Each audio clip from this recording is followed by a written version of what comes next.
بسم الله الرحمن الرحيم. Bismillahirrahmanirrahim. Assalamualaikum warahmatullahi wabarakatuh.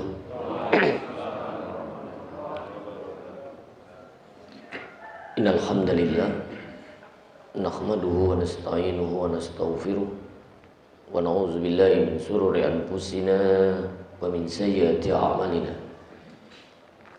May yahdihillahu fala mudilla lahu wa may yudlil fala hadiya lahu. Asyhadu an la ilaha illallah wahdahu la syarika lahu, asyhadu anna Muhammadan abduhu wa rasuluh. Ya ayyuhallazina amanu taqullaha haqqa tuqatih wa la tamutunna illa wa antum muslimun. Ya ayyuhan nasu taqu rabbakumul ladzi khalaqakum min nafsin wahidah wa khalaqa minha zawjaha wa bassa minhuma rijalan katsiran wa nisaa wattaqullaha allazi tasaaluna bihi wal arham innallaha kana 'alaikum raqiba. Ya ayyuhallazina amanu taqullaha wa qulu qawlan sadida yuslih lakum a'malakum wa yaghfir lakum dzunubakum wa may yuti'illaha war rasulahu faqad faza fawzan 'azima. Amma ba'd. Fa inna asdaqal hadisi kitabullah wa khairul hadi Muhammad sallallahu alaihi wasallam. Syarrul umur muhdatsatuha wa kullu muhdatsatin bid'ah wa kullu bid'atin dhalalah wa kullu dhalalatin finnar. Ifabillah rahimakumullah. Alhamdulillah, di pagi yang berbahagia ini kita dikumpulkan oleh Allah Subhanahu wa taala di majelis yang insyaallah diberkahi. Baru saja kita selesai sholat subuh berjamaah dan mudah-mudahan ibadah kita ini diterima oleh Allah Subhanahu wa taala.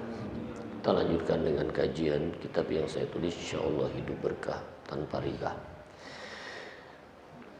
Bapak Ibu sekalian, kondisi umat ini, zaman fitnah ini tadi disampaikan oleh pembawa acara, hampir sebagian besar di tengah-tengah kehidupan kita ini dikelilingi oleh riba. Riba itu rayuan iblis berujung azab. Rayuan iblis berujung azab. Azabnya dunia dan akhirat, Pak. Minimal kita para pelaku riba, minimal, Pak, di rumah istri nggak nurut omongan suami, anak nggak nurut omongan orang tuanya. Itu dampak dari rezeki haram yang berasal dari riba. Dan kehidupan kita tidak pernah tenang, Pak. Tidak pernah tenang. Harta rumahnya mewah, harta mobilnya banyak, punya jabatan, tapi nggak tenang. Itu dampak dari rezeki haram, wabil khusus dari riba. Dan ibadah-ibadah kita, sholat kita, puasa kita, umroh kita, haji kita, doa-doa kita tidak diijabah oleh Allah Subhanahu wa taala. Makanya Bapak Ibu sekalian, 48 hari lagi kita bertemu dengan tamu istimewa yang selalu ditunggu-tunggu oleh orang-orang yang beriman. Dan saya selalu berdoa kepada Allah, ya Allah, pertemukan hamba-Mu ini dengan orang-orang terbaik pilihan-Mu. Mudah-mudahan antum adalah orang terbaik pilihan Allah.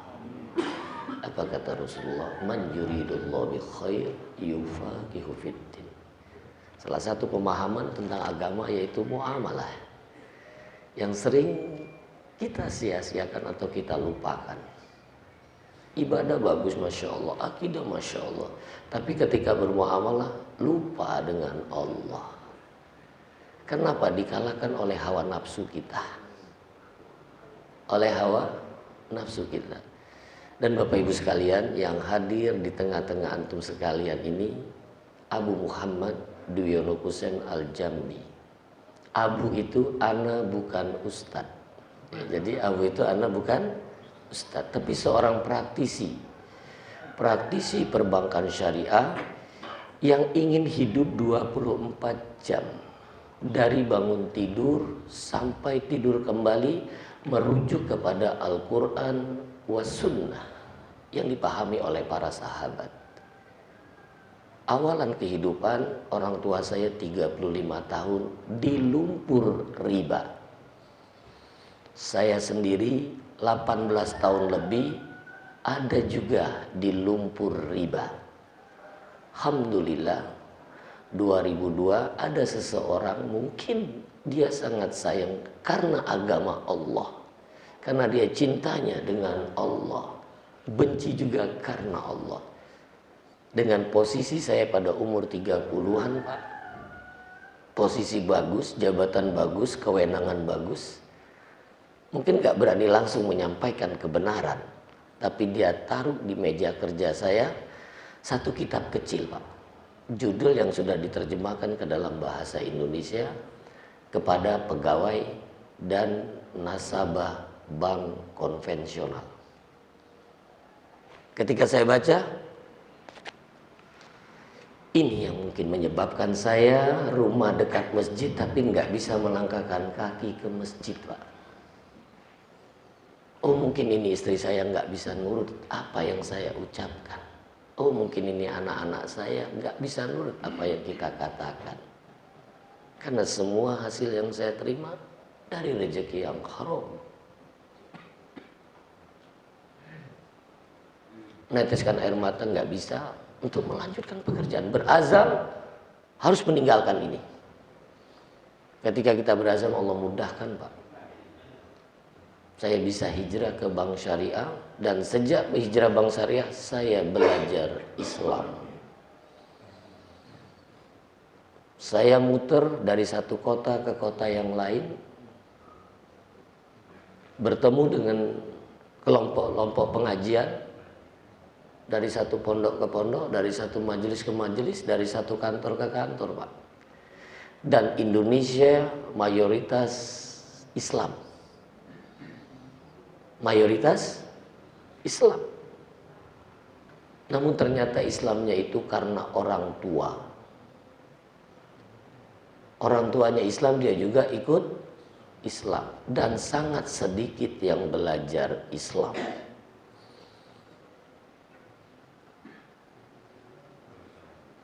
Banyak sekali kita malu untuk membawa Al-Quran Pak, dalam kehidupan kita sehari-hari. Padahal Al-Quran adalah pedoman bagi kehidupan seorang muslim. Kita lebih bangga dengan tulisan-tulisan dari akal-akal manusia, yang menyebabkan mayoritas muslim di Indonesia terpuruk.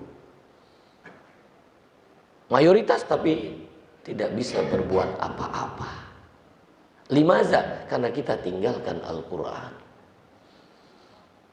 Limaza? Karena kita hampir sebagian besar kehidupan kita, makan kita, minum kita, pakaian kita dari rezeki yang haram tanpa kita sadari. Maka mudah-mudahan di waktu yang sedikit ini saya butuh nasihat dari antum, butuh koreksi dari antum, butuh teguran.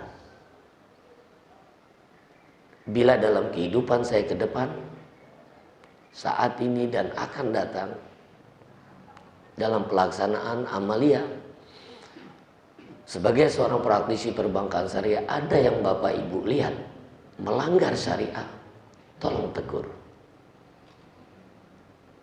tolong nasihati. Tapi jangan tinggalkan saya Pak, saya ingin berubah. Ini bank syariah, merujuk kepada Al-Quran dan Sunnah. Siap Pak? Pak? Siap? Siap. Apa itu siap? Saya siap itu adalah syariat Islam, Al-Quran pedomannya, bukan katanya, bukan kata ustadz, bukan kata kiai, bukan tuan guru. La. Qala Allah, qala Rasul, wa qala sahabat. Kalau kita merujuk kepada situ, insya Allah kita akan bersama-sama Pak. Ketika kita terjadi perbedaan, apa kata Allah? Kembali kepada Al-Quran was sunnah. bukan kepada kita, kelompok kita, atau guru kita. Lah. Itu sebagai pembuka, Pak. Mudah-mudahan apa yang akan disampaikan ini bisa memberikan pencerahan kepada kita. Ada kebaikan datang dari Allah, Pak ya. Kalau ada yang nggak benar, yakinkan pribadi anak, Pak, yang masih terus belajar. Saya butuh nasihat dan koreksi Bapak Ibu sekalian. Di pagi yang berbahagia ini, insya Allah, biasanya Pak, ketika kita dapat THR itu Pak, sebelum Ramadan, pada saat Ramadan, atau di luar Ramadan Pak, ba'da Ramadan. Kalau bilang THR Pak, saat Ramadan.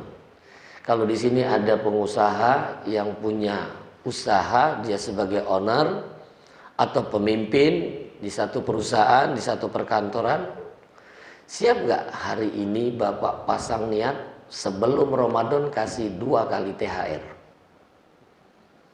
Bukan di Ramadan. Kalau Bapak Ibu sekalian tidak siap, saya akan kasih antum sekalian 2 kali THR. Mau Pak? Mau ya? Iya. Tinggal Bapak amalin Pak ya. Biasa THR yang sering dikasih oleh kantor kita, pemerintah kita berupa uang. Dibelikan makanan, besok masuk ke toilet nggak Bapak lihat lagi. Hari ini THR-nya mudah-mudahan bisa kita dipertemukan Allah di jannah. Insya Allah. Apa itu THR? THR yang pertama adalah tunggu hari Ramadan. Tunggu hari Ramadan, tinggal 48 hari lagi. Apakah Bapak sudah siap? Hampir sebagian besar kaum muslimin belum siap. Ketika dikatakan Ramadan, apa yang ada di kepalanya? Waduh, nggak bisa makan siang lagi. Nggak semua laki-laki sama Pak. Ada yang terpikir seperti itu. Kita sebagai seorang muslim yang beriman, tentunya ketika sebentar lagi Ramadan, kita sibuk harusnya mencari fadilah-fadilah Ramadan. Karena hampir sebagian besar kita masuk Ramadan, di dalam Ramadan kita mengamalkan semua ketaatan kita kepada Allah. Namun keluar Ramadan hilang tanpa bekas, kembali lagi kita maksiat kepada Allah. Bapak Ibu sekalian, saya yakin Bapak mungkin sudah ketemu ada yang sudah 40 kali, 50 kali, 60 kali, 70 kali ketemu Ramadan. Harusnya ini sudah sangat mahir Pak. Harusnya apa yang dikabarkan Allah ini sudah terjadi pada diri kita Pak. Ternyata lah, limaza, ada yang salah Pak. Apa itu? Bapak perhatikan. Coba kita perhatikan, selama ini ketika Ramadan yang didaung-daungkan, yang diumumkan kepada umat oleh para penceramah, oleh para guru-guru kita, puasa itu menahan makan, minum, hubungan suami istri. Ini membatalkan puasa.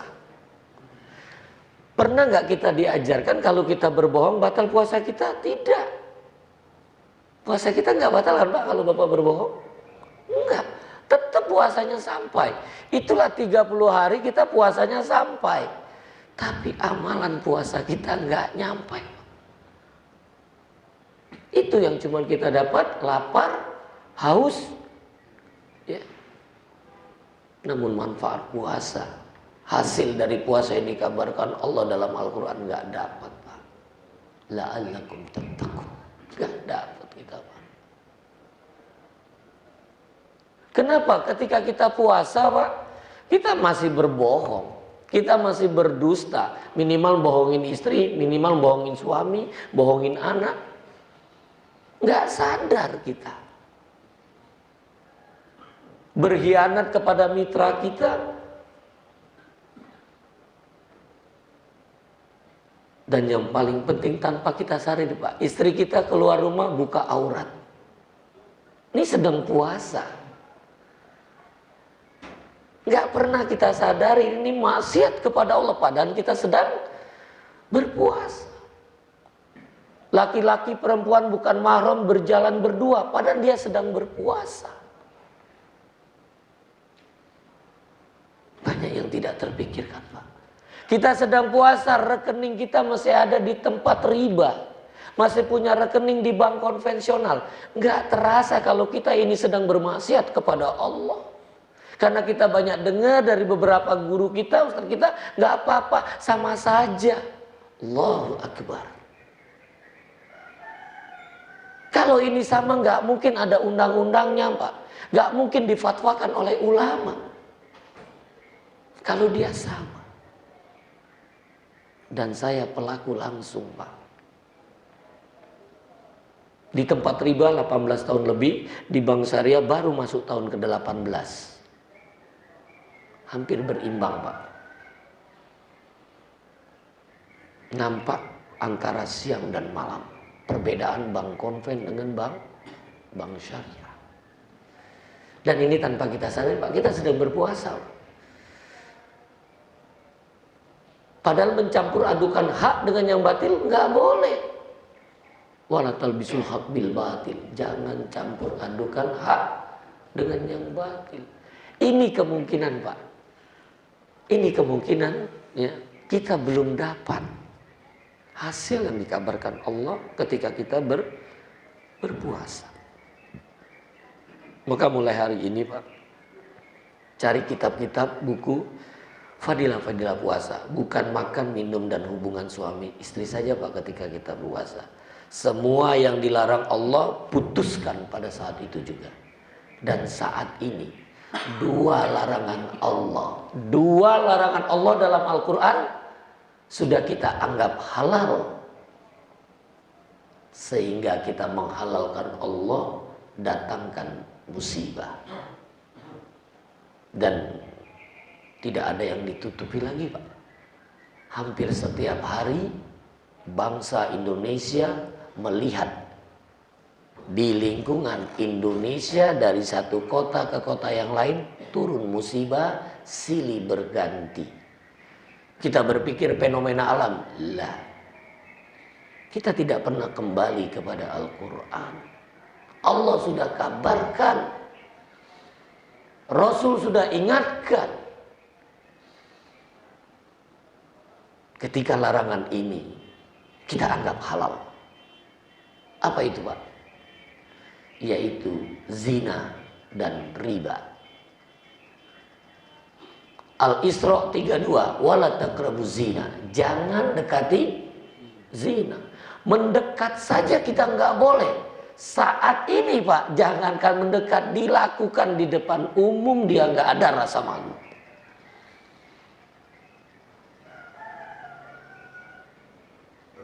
Tanpa kita sadar, Pak.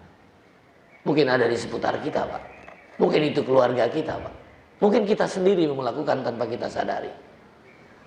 Laki-laki perempuan bukan mahram bersalaman, Pak. Ini nggak boleh, Pak.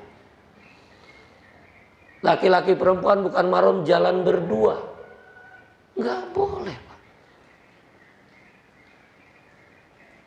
Yang lebih dahsyat lagi, Pak. Sekarang orang tua, kakek, nenek malu kalau cucunya atau anaknya nggak punya pacar.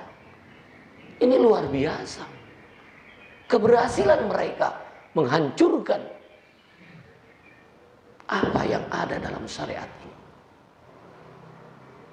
Dianggapnya itu perkenalan untuk menuju pernikahan.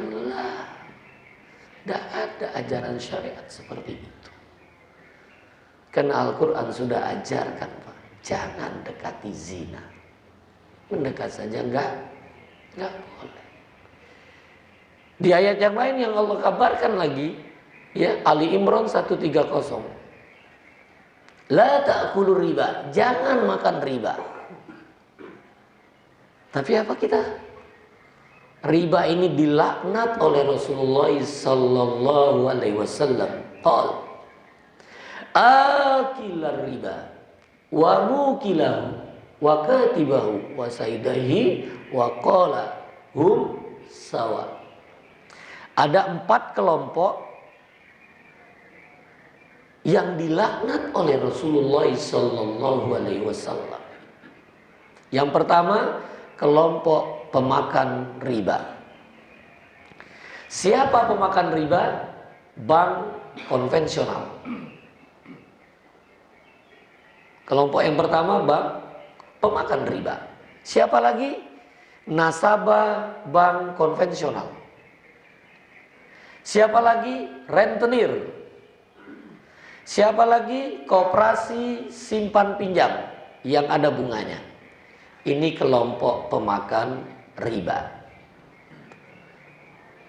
Kelompok kedua, yang memberi makan riba. Siapa yang memberi makan riba? Bank konvensional.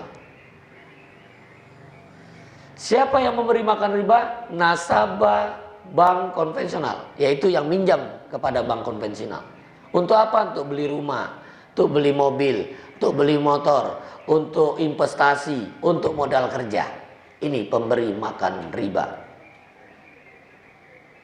Siapa lagi? Yang bayar bunga ke rentenir. Siapa lagi? Yang bayar bunga ke koperasi simpan pinjam. Ini mereka ini kelompok pemberi makan riba. Kelompok ketiga adalah pencatatnya. Profesi yang terjadi di pencatat ini adalah notaris, Pak. Ada notaris di sini, Pak. Ini dikasih tahu, Pak, mudah-mudahan Bapak orang baik. Notaris itu pencatat riba kalau dia bekerja sama dengan bank konvensional, karena dia mencatatkan akad-akad riba. Atau pegawai di lembaga swasta atau lembaga pemerintah, perusahaan kantorkah dia di tempat yang halal, namun pegawainya atau perusahaannya atau kantornya meminjam uang di tempat riba. Nah, dia mencatatnya. Seorang akuntan atau keuangan yang mencatat transaksi riba tersebut. Dia sebagai kelompok pencatat riba. Dilaknat oleh Rasulullah sallallahu alaihi wasallam. Yang terakhir, kelompok terakhir adalah 2 orang saksi yang tercatat dalam akad riba. Makanya ketika ada transaksi riba, Pak, nama kita ada di situ, lebih baik dicoret aja, Pak. Nggak mau jadi saksi gitu, Pak. Atau kita ada saat transaksi, kita hadir di situ, lebih baik langsung keluar aja, Pak.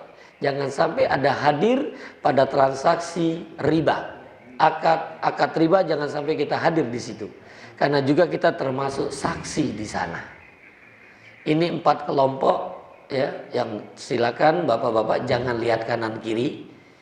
Bapak kita depan belakang lihat diri kita masing-masing. Kalau ada di situ istighfar, Pak.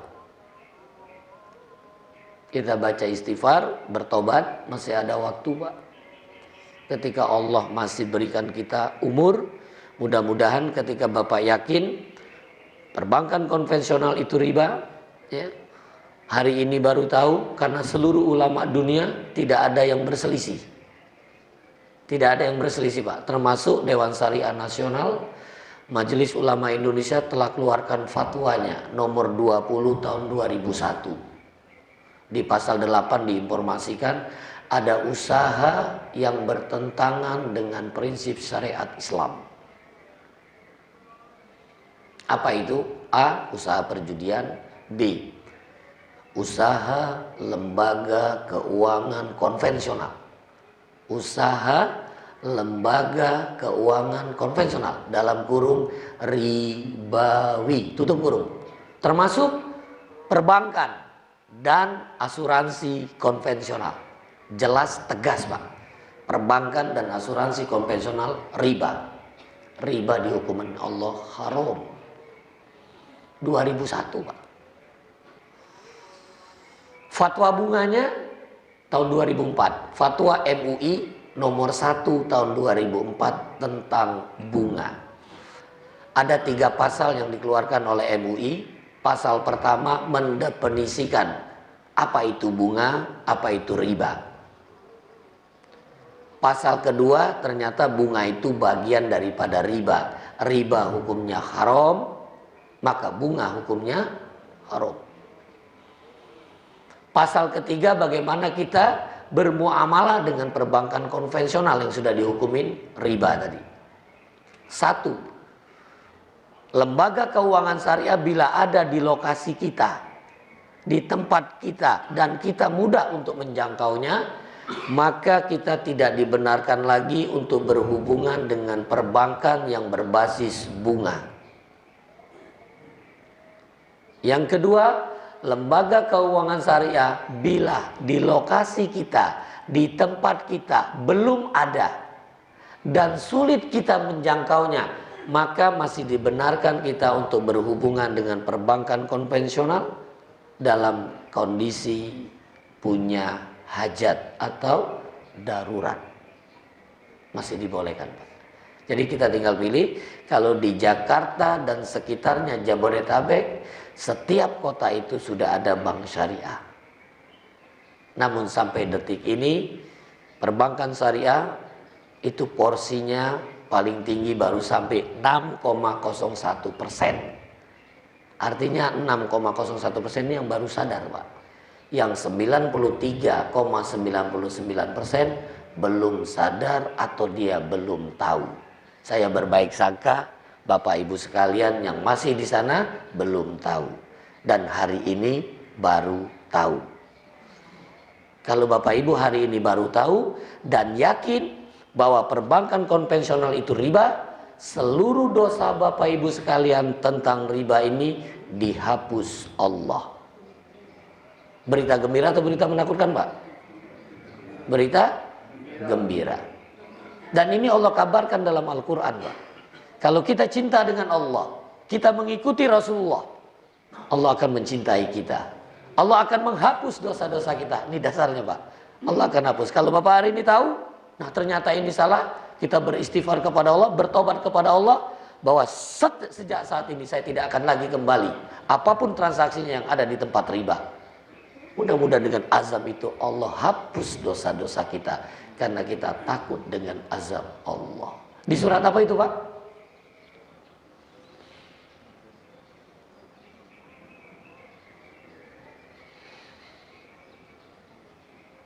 Ada di surat Ali Imran ayat 31. Kul in kuntum tuhibbunallah fattabi'uni yuhibbukumullah wa yaghfir lakum dzunubakum wallahu ghafurur rahim. Kalau kalian cinta dengan Allah, ikuti Muhammad. Allah akan mencintai kalian. Allah akan menghapus dosa-dosa kalian, karena Allah Maha Pengampun dan Penyayang. Jadi berita gembiranya sudah disampaikan, Pak, ya. Nah, ini kita mudah-mudahan selama ini puasa kita mungkin tidak berhasil itu, Pak. Kita kembali seperti sedia kala ketika keluar Ramadan. Jangan-jangan ini, Pak. Nah, mudah-mudahan 48 hari lagi kita akan bertemu dengan tamu istimewa. Di bulan Ramadan, keluar Ramadan Bapak bisa istiqomah dan masuk di dalam ayat Quran. Keluar Ramadan itu Bapak-bapak dan ibu-ibu sekalian menjadi hamba Allah yang takwa.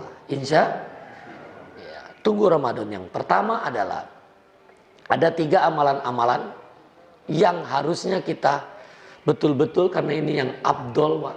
Bisa ini istiqomah Bapak, Masya Allah. Yang pertama apa?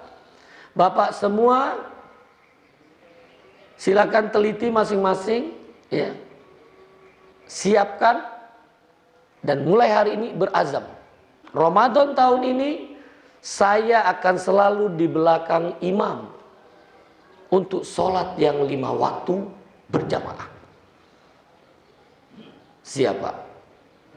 Berazam. Dan kalau siap semua, undian, Pak, nanti, Pak. Karena semua kepingin selalu di belakang imam. Ini amalan utama. Dan kita kadang-kadang mau ini, silakan Pak ke depan. Allahu Akbar. Orang berkejar untuk belakang imam, Pak. Nah kita, silakan Pak.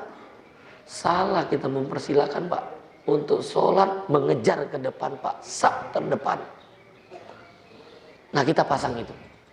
Pasang niat semua, sholat 5 waktu, berazam untuk selalu di belakang imam.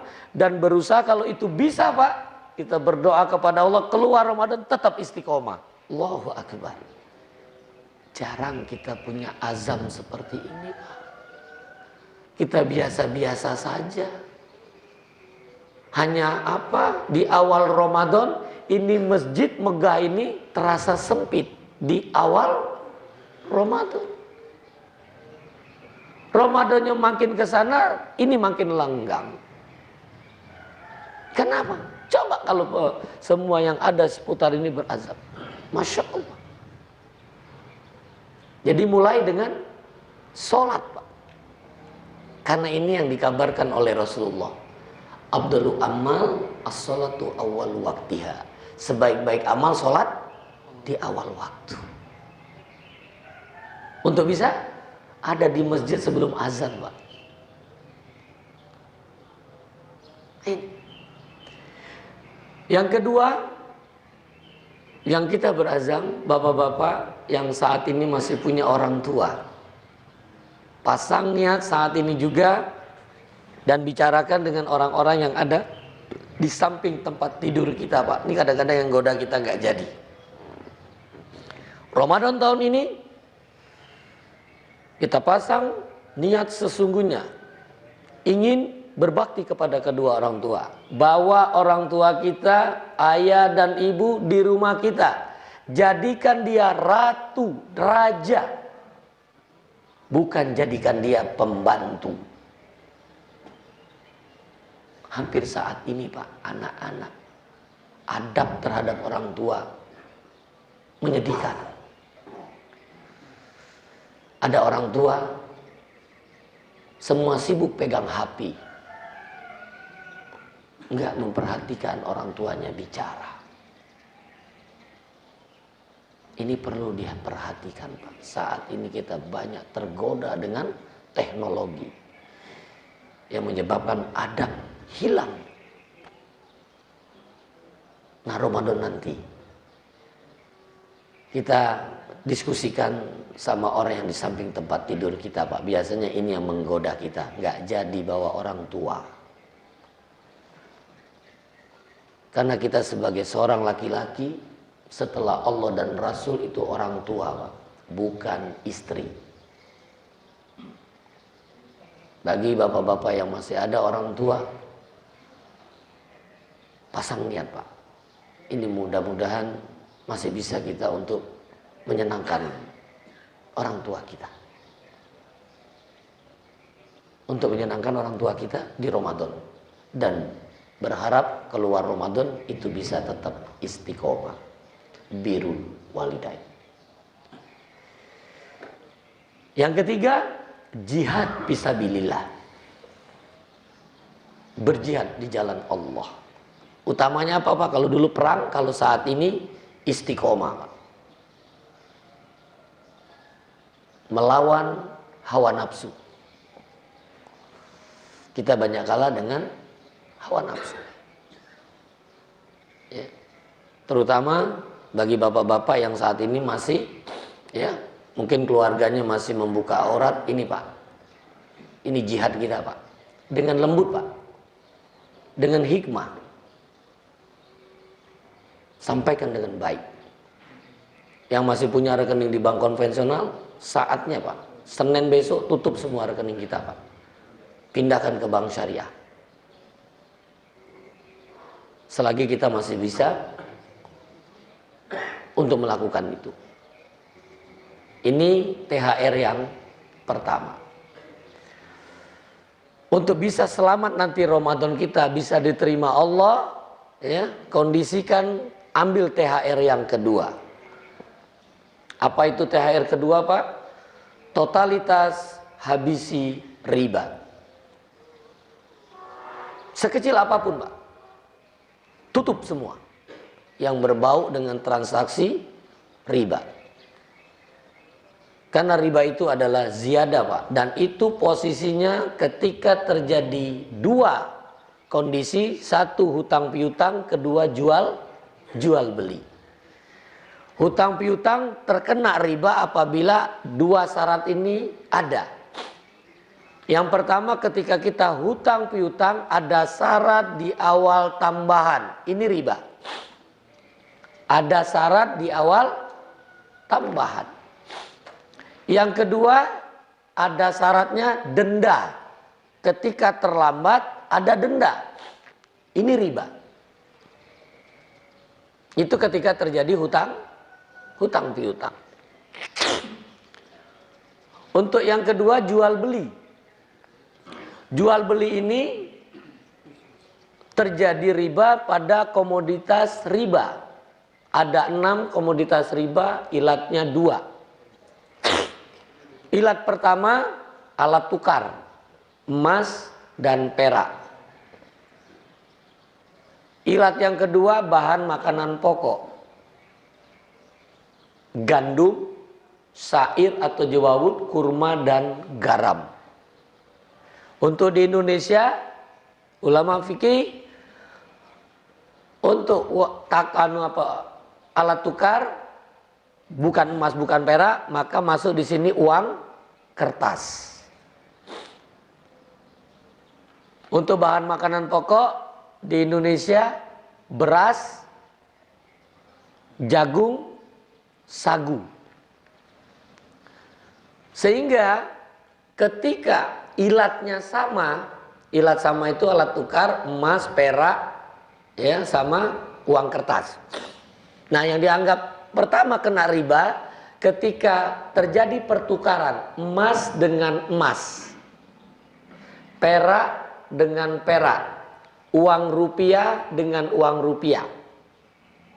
Ketika terjadi pertukaran, 2 syarat harus terpenuhi.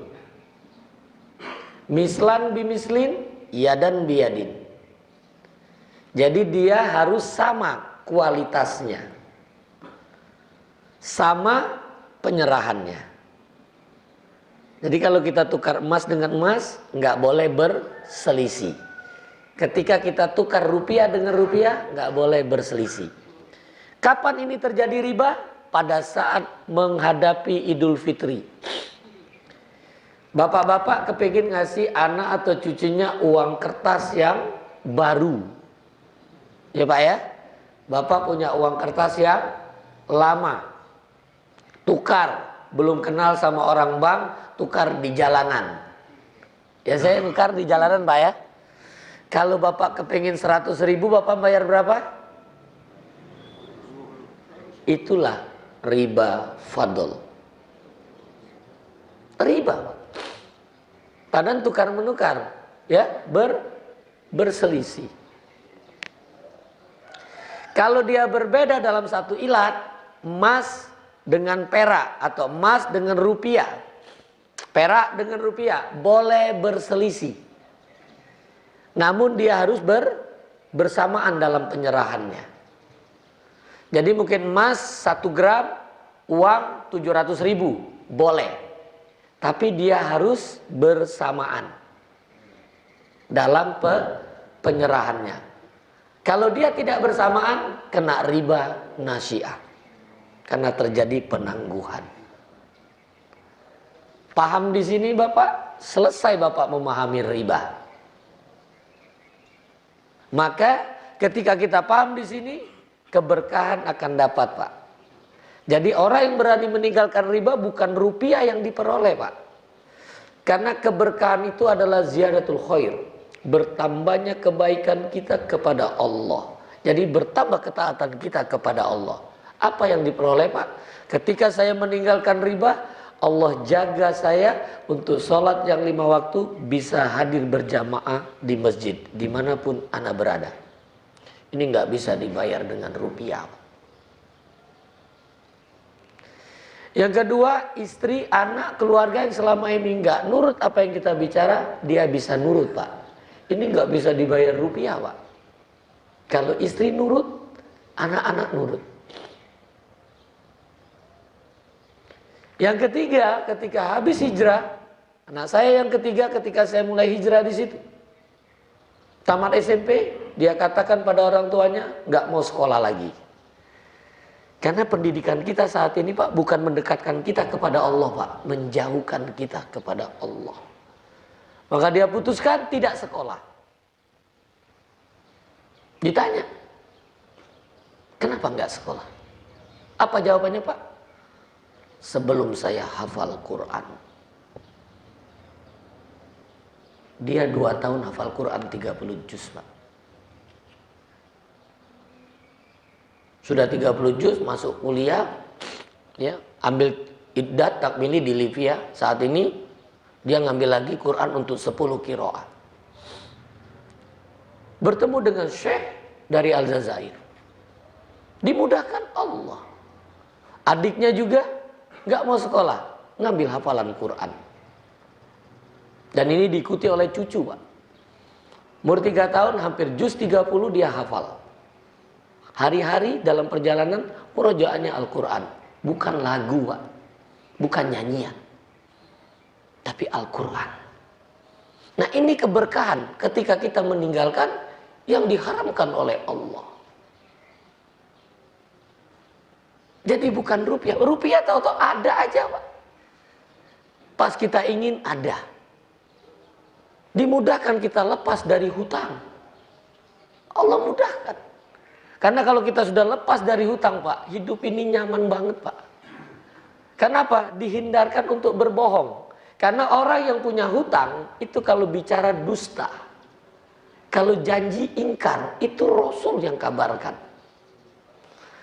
Jadi oleh teman-teman ketika ada orang berhutang, dia berbohong, janjinya nggak tepat, jangan marah. Sudah habis, Pak. Gimana, Pak?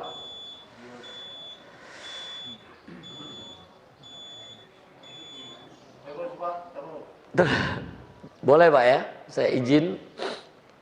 Tweet. Aksan nanti 10 menit itu baru kita suruh, Pak. Jadi kita insya Allah dapat pahala umroh, haji, tamma, sempurna. Insya Allah, ya. Ini pelajaran penting bagi Bapak yang ada di seputaran kita. Hanya saja informasi yang ada di masyarakat sering berseliweran membuat kita ragu. Mudah-mudahan dari informasi yang sedikit ini kita dapat pencerahan di pagi ini. Namun bagi Bapak Ibu yang masih ada keraguan, dipersilakan kalau ada yang ingin ditanyakan. Tafadhol.